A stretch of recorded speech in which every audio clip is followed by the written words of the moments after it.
सूरत शहर का सबसे लग्जरियस होटल प्राइम स्टार को जावेरी खानदान ने पूरे दिन और पूरे रात के लिए बुक कर डाला था। कल्याणी अनिका की सक्सेस पार्टी मना रही थी, क्योंकि अनिका की वजह से पहली बार जावेरी खानदान और भानुशाली ग्रुप के बीच में कॉन्ट्रैक्ट जो हो गया था। कल्याणी ने जावेरी खानदान के सभी लोगों को इस पार्टी में आने के लिए कहा, और भला कल्याणी की बात को कोई कैसे टाल सकता था। प्राइम स्टार के बैंक्वेट हॉल में सबकी नजर बस अनिका पर ही अटकी हुई थी। नक्श अनिका के पीछे पीछे घूम रहा था। वाकई में अनिका सेंटर ऑफ अटेंशन के साथ साथ सेंटर ऑफ अट्रैक्शन भी बन गई थी। उसने जो जावेरी खानदान के लिए किया वो बहुत ही बड़ा कंट्रीब्यूशन था, और इस सेलिब्रेशन की मुख्य हकदार भी वही थी। पूरा जावेरी खानदान प्राइम स्टार में मौजूद था। कल्याणी ने अपने परिवार की इस सेलिब्रेशन पार्टी को एंजॉय करने के लिए सूरत शहर के नामचीन लोगों को भी इनवाइट किया था, और ये सब इसलिए किया गया क्योंकि कल्याणी का सिर्फ एक ही मकसद था, सबको इस बारे में बताना कि अब जावेरी खानदान और भानुशाली ग्रुप पार्टनर्स हो गए हैं। आज नक्श ने काफी अच्छे कपड़े पहने थे और वो बहुत हैंडसम लग रहा था। अभी नक्श चेयर पर बैठने ही वाला था कि तभी उसे एक कड़क आवाज सुनाई दी। अरे भाई हटो। ये आवाज मैम्बो अंकल की थी।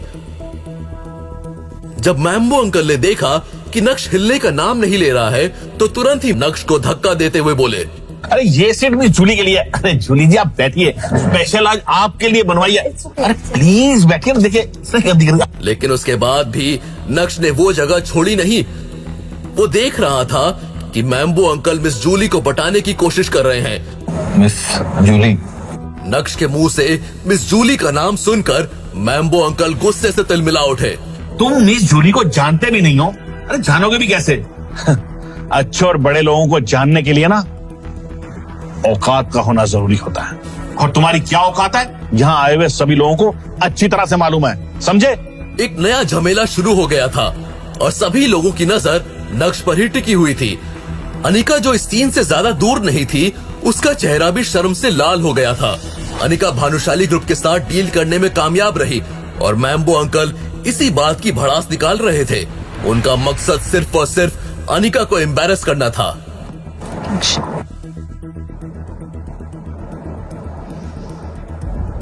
तुम्हें क्या हो गया आज अनिका? तुम ठीक तो हो? अनिका ने अपना सिर हिलाया और मन ही मन सोचने लगी कि नक्श को अपनी जगह मिस जूली को दे देनी चाहिए। अनिका फालतू के लफड़े नहीं चाहती थी। ऊपर से मैम्बो अंकल कल्याणी के फेवरेट थे, इसलिए कल्याणी भी उन्हीं का साइड लेने वाली थी। नक्श का साइड लेने वाला कोई नहीं था, इसलिए अनिका चाहती थी कि नक्श फालतू की बहस ना करे और अपनी जगह चुपचाप दे दे। वैसे तो चित्रा ने कुछ भी नहीं कहा, लेकिन उसके चेहरे के लुक्स भी बदल गए थे। मिस जूली कल्याणी की गेस्ट थी और देसाई परिवार से ताल्लुक रखती थी। देसाई परिवार सूरत शहर की टॉप फैमिलीज में से एक था। उनका हीरे का बिजनेस था।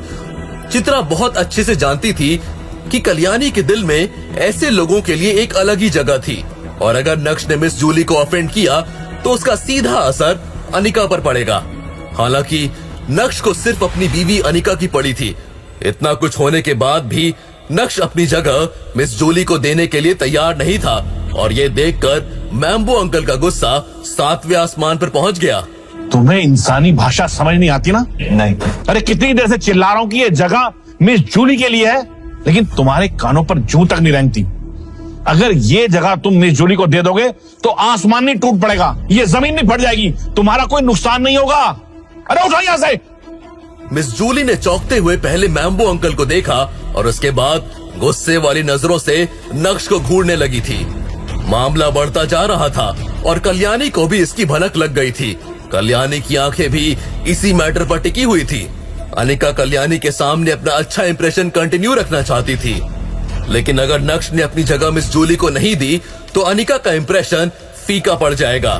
मन ही मन ये सोचते हुए अनिका ने तुरंत ही नक्श की ओर देखा और अपने प्यार भरे अंदाज में बोली, नक्श, नक्श, सुनो ना, तुम वहां बैठ जाओ मेरे साथ। ये सीट मिस जूली को दे दो प्लीज। अनिका ने इससे पहले कभी भी नक्श से इतने प्यार से कुछ नहीं कहा था। अपनी बीवी की बात सुनकर नक्श के चेहरे पर मुस्कान आ गई। तुम कह रही हो तो ठीक है, वरना मजाल है कोई मुझे यहाँ से उठा सकता। ऐसे तो नक्श हटने का नाम नहीं ले रहा था, लेकिन अनिका के एक बार कहते ही नक्श मान गया। मैम्बो अंकल अभी भी गुस्से से भरे हुए थे, लेकिन उन्हें मिस जूली के सामने अपनी इमेज को बरकरार रखना था, इसलिए वो ऐसी वैसी और कोई हरकत नहीं करना चाहते थे और अपने आप को शांत रखने की कोशिश कर रहे थे। उसके बाद से नक्श ने मैम्बो अंकल या मिस जूली को फिर से देखने की भी कोशिश नहीं की। मिस जूली की नजर ड्रीम लवर नेकलेस पर पड़ी जो अनिका ने गले में पहना हुआ था। उसकी भी ख्वाहिश थी कि एक दिन उसके गले में भी ड्रीम लवर नेकलेस हो। अब उसे अनिका से और भी ज्यादा जलन होने लग गई। जब अनिका ने देखा कि मिस जूली लगातार उसे ही घूरे जा रही है तो उसे थोड़ा अटपटा सा लगा। तुरंत ही अनिका मिस जूली की तरफ बढ़ी। मिस जूली, मैं काफी टाइम से देख रही हूँ, आप मुझे देख रही थी, कुछ अजीब लग रहा है क्या? I am so sorry Anika. दरअसल मैं आपसे ये पूछना चाहती थी कि आपने जो ये आपके गले में ड्रीम लवर नेकलेस पहना है वो कहाँ से खरीदा है? मिस जूली की आंखों में अपने प्रति जलन देखकर अनिका बहुत ज्यादा सेटिस्फाइड फील कर रही थी। उसने एक्सपेक्ट नहीं किया था कि मिस जूली जैसी जवान और अमीर खानदान से ताल्लुक रखने वाली लड़की को उससे जलन होगी। ये सोच सोच कर ही अनिका को मजा आ रहा था। वो एक्चुअली मेरे दोस्त ने गिफ्ट किया है। मिस जूली की नजर ड्रीम लवर से हट ही नहीं रही थी। Anika, can I ask you something? If you don't mind, क्या आप अपने दोस्त को बोलकर प्लीज मेरे लिए भी सेम नेकलेस अरेंज कर सकते हो क्या? ये बोलने के बाद मिस जूली को लगा कि शायद अनिका उसके प्रपोजल को तुरंत ही रिजेक्ट कर देगी, इसलिए तुरंत ही मिस जूली ने फिर से बात को आगे बढ़ाते हुए कहा, डोंट वरी, मैं उसे फ्री में हेल्प करने के लिए नहीं कह रही हूँ। उसने ये हार कितने में खरीदा, मैं उसका डबल दे दूंगी। डबल पैसा? आजू बाजू जितने भी लोग बैठे थे, जब उन्होंने मिस जूली और अनिका की कन्वर्सेशन सुनी तो वो सभी शॉक्ड रह गए थे। एक असली ड्रीम लवर नेकलेस की प्राइस 10 करोड़ रुपए से भी ज्यादा थी और यहाँ मिस जूली डबल पैसा यानी 20 करोड़ रुपए देने की बात कर रही थी। गजब। लेकिन अनिका पूरी तरह से खामोश थी। ना जाने वो किन ख्यालों में खो गई थी। उसे समझ नहीं आ रहा था कि वो मिस जूली की बात का क्या जवाब दे। जब चित्रा ने देखा कि उसकी बेटी से कुछ भी बोला नहीं जा रहा है तो तुरंत ही चित्रा बीच में आई और बोली, अनिका, सोच क्या रही है? चल मिस जूली की मदद कर। चित्रा की हरकत से अनिका होश में आई और तभी उसे एहसास हुआ कि सभी लोग उसे ही देख रहे हैं। अपने होठों को दांतों में दबाते हुए अनिका ने अपने बैग से फोन बाहर निकाला। क्योंकि सभी लोग अनिका के सर पर बैठे थे, इसलिए अनिका ने किसी का नंबर डायल किया।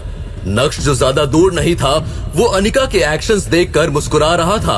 वो गेस कर सकता था कि अनिका किसे कॉल करेगी। अगर नक्श का गेस गलत नहीं है तो अनिका विहान बजाज को ही कॉल करेगी। जब अनिका ने देखा कि मिस जूली पैशनेटली उसी को घूर रही है तो अनिका ने कॉल को लाउडस्पीकर पर रख दिया। जब चित्रा ने अनिका की मोबाइल स्क्रीन पर विहान का नाम देखा तो वो एकाएक चौंक उठी। ओह, तो ये विहान है जिसने अनिका को नेकलेस दिया है।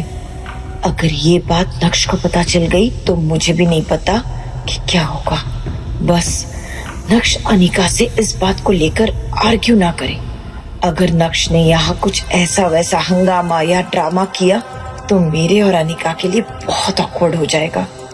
दूसरी तरफ विहान दोस्तों के साथ बैठकर ब्लैक में खरीदी हुई बियर पी रहा था। 2 दिन पहले भानुशाली परिवार में से कोई विहान से मिला और उस शख्स ने विहान को बताया कि उसने भानुशाली परिवार में से किसी को ऑफेंड किया है जो उसे नहीं करना चाहिए था। अब भानुशाली परिवार उसे छोड़ेगा नहीं। इससे पहले कि विहान को एक्सप्लेनेशन पूछता या बताता, अचानक से उसके सारे फंड्स और रिसोर्सेज पर संकट छा गया। साथ ही साथ उसकी कंपनी के टैक्स प्रॉब्लम्स भी बाहर आ गए। देखते ही देखते विहान का सब कुछ चला गया। अब जो बचा कुचा है उसमें भाई साहब गुजरात में शराब बैन होने की वजह से ब्लैक में खरीदी हुई बियर पी रहे हैं। लेकिन अभी तक विहान को ये पता नहीं चला है कि उसने भानुशाली खानदान में किसे ऑफेंड किया है। हेलो, कौन बोल रहा है? विहान की आवाज सुनकर अनिका को धक्का सा लगा। उसके चेहरे के एक्सप्रेशंस अचानक से बदल गए और उसका दिल बहुत भारी हो गया। जब भी अनिका विहान को कॉल करती, विहान बहुत ही ज्यादा एक्साइटेड हो जाता था। लेकिन आज उसकी टोन में वो एक्साइटमेंट पूरी तरह से गायब थी। लेकिन क्यों? ये अनिका को समझ नहीं आ रहा था। उसे कुछ पता ही नहीं था। हेलो विहान, मैं अनिका बोल रही हूँ। अच्छा सुनो, वो जो तुमने मुझे ड्रीम लवर नेकलेस गिफ्ट किया था ना, क्या तुम वो एक और अरेंज कर सकते हो? Is it possible for you? Vihaan की तरफ से क्या जवाब आने वाला है? विहान के बैंकक्रप्ट होने के पीछे क्या कहानी है? क्या विहान अपनी आप बीती अनिका को बताएगा? अगर हाँ, तो उसके बाद क्या होगा? विहान ने तो अनिका को ड्रीम लवर दिया ही नहीं है, और जो दिया वो तो नकली था। तो क्या विहान अनिका को एक और नकली हार देगा? अगर ऐसा हुआ तो मिस जूली का क्या रिएक्शन होगा? क्या इस पार्टी में अनिका का मजाक बनने वाला है, या फिर नक्श इस बार भी बीच में आकर अपनी बीवी को बेइज्जत होने से बचाएगा? आगे की कहानी जानने के लिए नीचे दिए गए लिंक से डाउनलोड करें पॉकेट FM ऐप।